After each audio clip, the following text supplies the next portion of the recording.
Bonjour à tous, j'espère que vous allez tous bien. Aujourd'hui, dans cette vidéo, on est là pour voir est-ce que la retraite par capitalisation ou la retraite par répartition, quelle est la meilleure?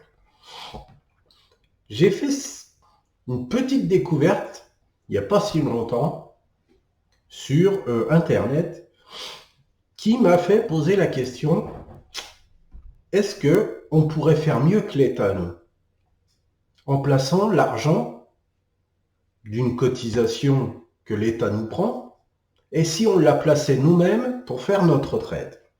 Est-ce que derrière, on serait plus fort que l'État? On voit ça derrière ma présentation et tu seras peut-être surpris du résultat. Reste bien jusqu'au bout. Alors, je passe tout de suite sur l'écran numéro 2. Voilà. Comme ça. Hop, c'est beaucoup mieux. Alors, par défaut, j'ai voulu prendre un salaire de base au SMIC. Voilà.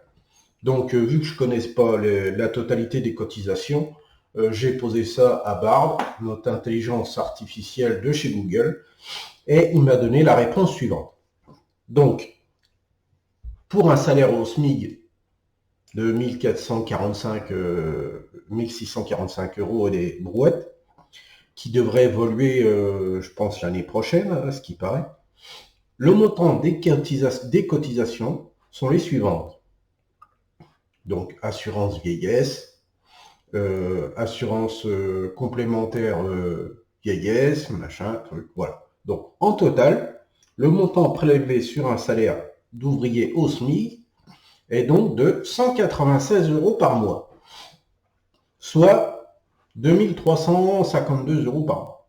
À noter que, voilà, les cotisations sont à la charge à la fois du salarié et de l'employeur, qui vous verse, machin.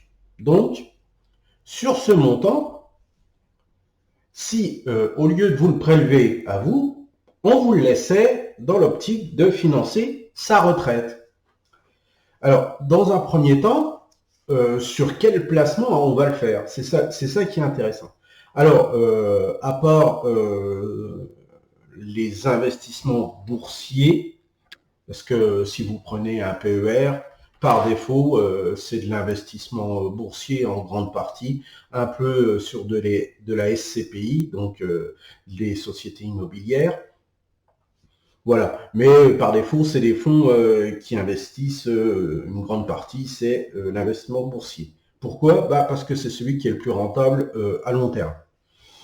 Donc, on va prendre l'hypothèse que voilà, ça va être Jonathan, qui est salarié ouvrier au SMIC à 20 ans, qui va avoir ce choix très difficile à faire. Donc, le choix, c'est qu'il va prendre ses 196,03 euros et ça sera à lui-même de faire sa retraite. Donc, si on sait très bien que par défaut, si c'est l'État qui s'en occupe, au bout de 42 ans, il aura 1000 euros. Hein, voilà. Un salarié au SMIC, si vous faites le calcul, à la fin, il touchera les 1000 euros de boss que l'État lui donnera au bout de, voilà, il sortira à 65 ans ou à 64 ans et il aura 1000 euros. Donc, il va grandement profiter de ces 1000 euros que l'État va gracieusement lui donner après tout le boulot qu'il aura fait. Donc, ces 1000 euros, on va dire non, c'est 196 euros, Jonathan va les placer lui-même. Alors, pourquoi partir sur de la bourse? Alors, c'est très simple, je vais vous monter un seul graphique par défaut. On va prendre, allez, au hasard, hein, je prends le 440, on peut en faire plusieurs. Hein. On va prendre maximum que Google Finance peut nous donner. L'espérance de placement, c'est 40 ans. Donc, si on prend là, on est en 90, donc 10, 20, 30, 40. Donc, on peut même se dire, bon, bah voilà, vu qu'on est en fin d'année 2023, on va prendre 93. Voilà. Voilà, on va dire, voilà. Donc, par défaut, sur... hein, voilà le rendement que ça donne depuis les années 90. On peut prendre quelque chose, là j'aurais pu vous émerveiller un peu plus, en prenant tout simplement le S&P. Bon, au jour d'aujourd'hui, c'est pas terrible, mais voilà. Et ça, c'est sur 84, 10, 20, 30. Voilà, tout à l'heure, c'était plus 30. Hein, je me suis un peu vautré dans les calculs. On fera pas de moi un prof de maths. Donc, par défaut, voilà un peu les potentiellement placements sur du long terme, parce que la bourse, c'est un placement long terme, hein, c'est pas le casino, ni le loto. Hein. Les gens qui rentrent juste pour devenir riches demain, ça marche pas, ils font de la merde et ils sortent avec des pertes. Donc, on va dire que Jonathan va vouloir placer son argent sur un PEA, parce que le PEA, forcément, c'est défiscalisé. Il va mettre ça sur un PEA et pas à sa banque, parce que sa banque va lui prélever des frais. Il va mettre ça sur une banque en ligne, comme Fortuneo, Boursorama ou Bourse Direct encore, qui sont alors actuellement les meilleures sociétés à faire voilà, des placements sur des PEA avec des frais extrêmement bas. Donc, par défaut, qu'est-ce qu'il va faire? C'est qu'on va prendre tout simplement, tout ça, c'est des outils en ligne, je ne cache rien, c'est pas du vent, hein. C'est pas quelque chose que j'aurais pu sortir un tableau d'intérêt composé que j'ai moi, mais on va en chercher un en ligne. Tac, tac, tac, tac. C'était lequel que j'avais trouvé? Voilà, c'était celui-là. J'en ai pris un au hasard. Donc, Jonathan, qui commence sa vie à 20 ans, en tant qu'ouvrier, pas qualifié, il met ses, allez, on va dire 150 € hein, par mois, avec un taux d'intérêt. Il va mettre ça sur des actions à dividendes, parce que c'est pour se faire une rente. Par défaut, il va conserver son capital au bout de ses 40 ans, et il va vendre, il va vivre de ses dividendes. Donc, on va dire, on peut arriver à avoir 8% de dividendes par an. Je dis ça parce que c'est ce que j'ai moi à l'heure actuelle. J'ai plus de 8% de rendement sur mon portefeuille dividende. Donc, je sais de quoi je parle. Donc, calcul des intérêts peuvent être calculés une fois par année, 8% par an. Et l'horizon de placement, ça va être 40 ans. On va voir ce que ça donne en direct. On va calculer tout ça.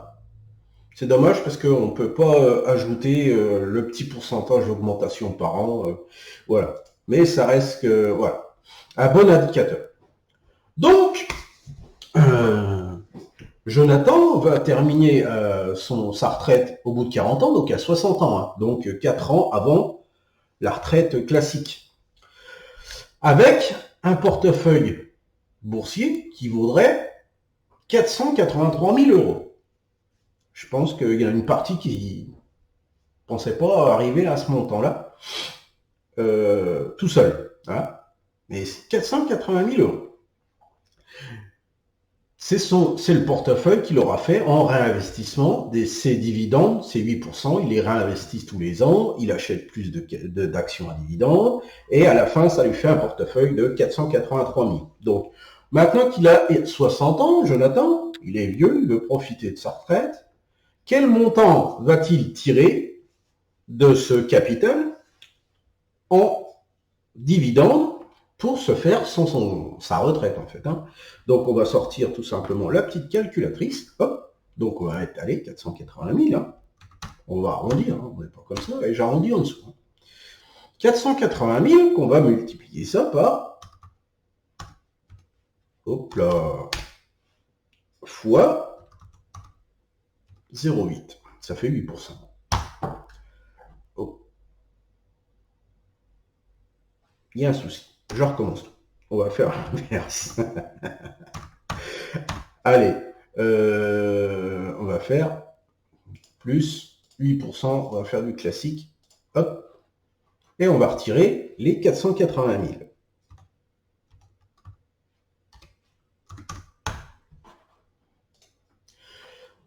Donc, sur une année, Jonathan aura 38 400 € de dividendes sur une année qu'il pourra retirer. Et si on divise ça par 12, Jonathan, avec un SMIC, avec ses 150 €, j'ai mis que 150, j'ai pas mis les 196, et il met toujours la même somme. Parce que c'est de l'argent que l'État ne prendra pas sur son salaire, qu'on lui laissera pour financer sa retraite. Se fera 3200 € de retraite par mois. Voilà. Et à l'heure actuelle, l'État est capable de te faire gagner, alors, je sais plus, voilà, c'est ça. L'État te donnera 1000 € et au bout de 42 ans de cotisation, mais bon, tu iras jusque 64 ans, hein. À l'heure actuelle, hein, je pense que si on va dans le temps, la suite sera beaucoup plus élevée, hein, on sera à 65, 68 ans, hein, de cotisation. Donc, par défaut, Jonathan, on lui donnerait le choix.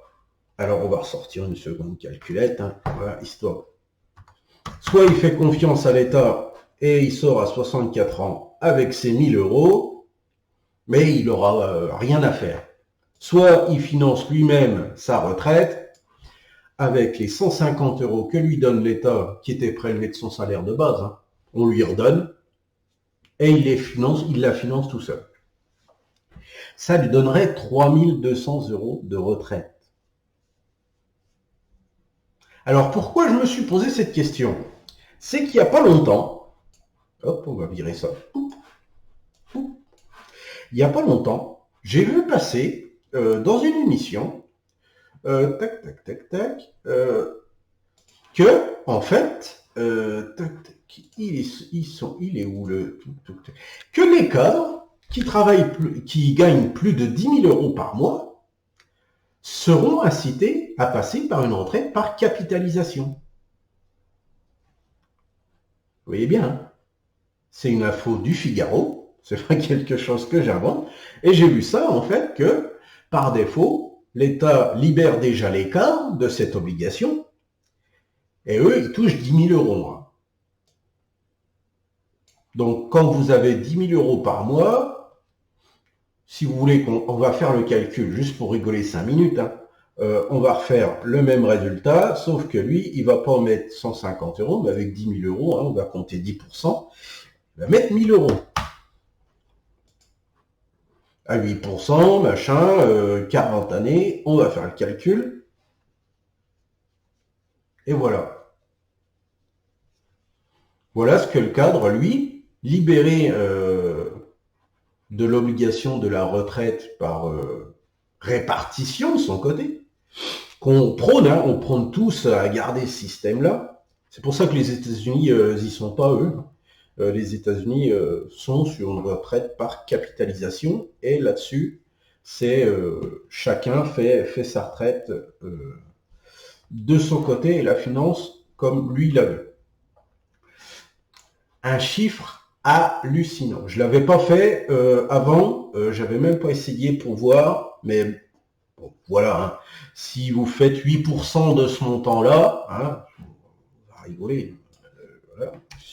8%, tu prends les 3 millions, allez, 200 000, on fait plus 8%, moins 3 200 000, que tu divises par 12. 12. Alors, le cadre qui touchait 10 000 € par mois, quand il sera en retraite, eh ben, il pourra se mettre 21 000 € par mois pour sa retraite. Alors, pour ceux qui préfèrent la retraite par répartition, moi, personnellement, j'en veux pas. On m'en aurait donné le choix à mes 20 ans, on m'aurait expliqué ça. J'ai écoute, ta retraite par capitalisation, tu te la gardes. Moi, je vais faire la mienne. Donc, tout ça pour nous faire comprendre que notre système de retraite, on peut se le faire. Je ne dis pas que c'est facile, mais même une personne qui touche un salaire au SMIC et je mets pas les 196, hein, on peut mettre les 196 pour voir réellement hein, le montant global. Hein. Mais plus vous placez, forcément, mieux ça marche, hein, par défaut.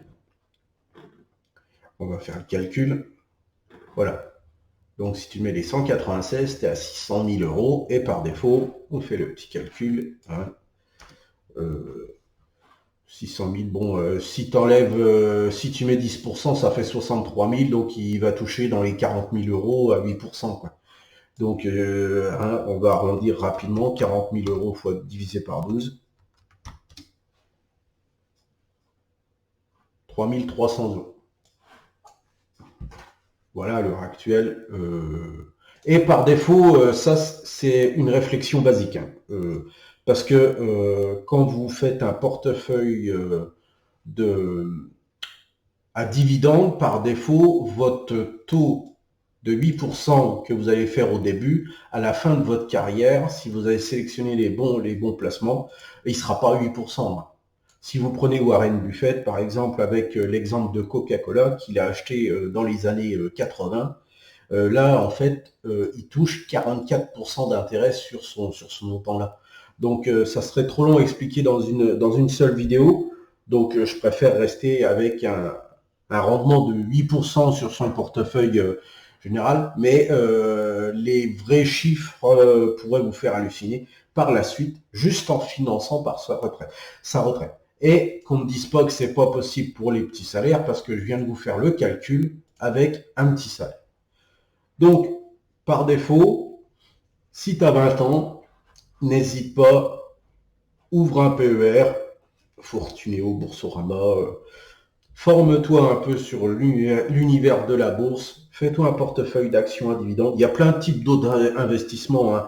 En bourse, il n'y a pas que des actions à dividendes, il y a les ETF, voilà. Il y a plein de systèmes pour capitaliser et par défaut, tu pourras te faire ta propre retraite et vivre correctement quand tu seras à l'âge de prendre ta retraite et potentiellement, tu peux même la prendre avant si tu augmentes tes capacités de pouvoir épargner. Si on prend, alors attendez, je crois que je dois l'avoir, j'ai un petit tableau, faudrait que je le retrouve. Je dois l'avoir par là.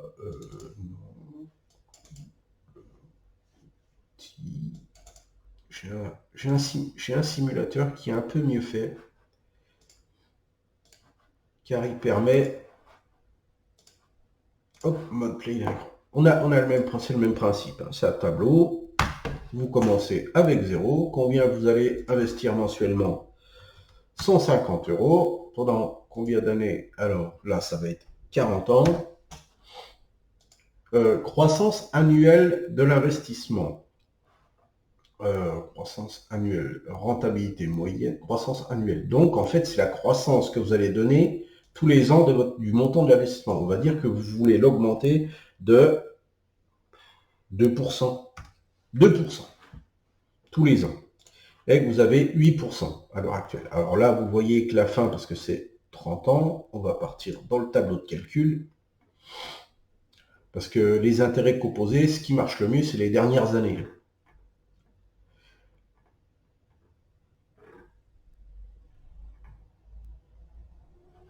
Voilà. Donc, en mettant toujours la même somme, hein, on termine le dernier mois à 605 000 en augmentant de 2% par an notre montant. Donc, on va dire l'année prochaine, au lieu de mettre 150, vous mettez 150 plus 2%, donc je sais pas, après 160 euros. Et l'année d'après, pareil. L'année qui suit, pareil. L'année qui suit, pareil. L'année qui suit, pareil. Donc, si on reprend, hop, calcul du début, voilà. Donc, ça fait 153 euros l'année qui suit. Et l'année qui suit, ça en fait 156,6. Vous voyez, voilà, le calcul est là. Donc, par défaut, moi, j'aurais bien aimé qu'on me dise à 20 ans, non mais, fais ta retraite de ton côté, tu verras, tu seras bien. Tandis que là, à l'heure actuelle, c'est pas ce qu'on nous dit. On nous vend une retraite par répartition merveilleuse, où à la fin, tu touches 1000 euros. Où l'État, vu qu'ils sont des extrêmement bons gestionnaires d'argent, hein, c'est pas parce qu'on est endetté de 3 milliards d'euros, ouais, c'est 3000 milliards, je ne sais plus combien. Voilà, c'est des sacrés bons investisseurs. Donc, par défaut, je pense que le message que je voulais passer, c'était ça. Donc, on va revenir comme ça. Donc, dans ces cas-là, faut pas hésiter à exploiter ce qu'on a sur le marché, de faire confiance, de se faire confiance déjà en ses capacités d'épargne et de compter que sur soi-même, parce que je pense que dans 40 ans, le système de retraite, on n'en aura pas, ou on sera comme la Grèce, on va venir nous piquer notre pognon pour financer la dette de la France. Ça sera ça, la finalité de la chose. Mais c'est mon point de vue.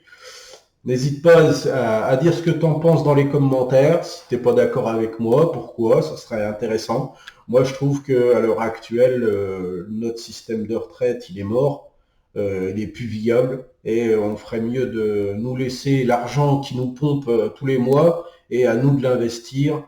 Et avec une bonne formation et des bons conseils, vous pouvez faire largement mieux. Ça, c'est des calculs basiques que je vous ai montrés.